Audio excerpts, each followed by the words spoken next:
Approaching root होगा। क्या करेंगे ये गेम में आप? व्हाइट सीमेंट लगा देंगे।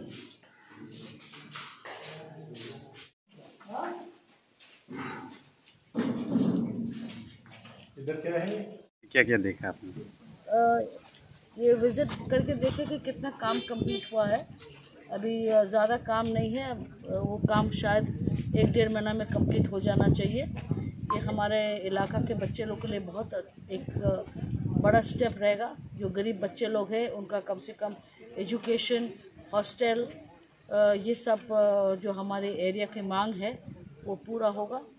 तो अभी जैसे ये कंप्लीट होता है देखते हैं। हम लोग सब हमारे एमएलए साहब यहीं के बहुत कोऑपरेशन कर रहे हैं, जितने ऑफिसर्स हैं बहुत कोऑपरेट कर रहे हैं।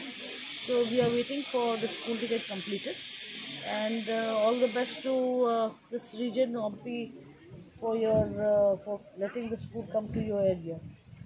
कब तक इनॉग्रेशन हो जाएगा मैम? ये आपके लोग तो बोल रहे हैं कि ये 15 तक हो जाना चाहिए। So I am keeping my fingers cross कि 15 तक हो जाना चाहिए।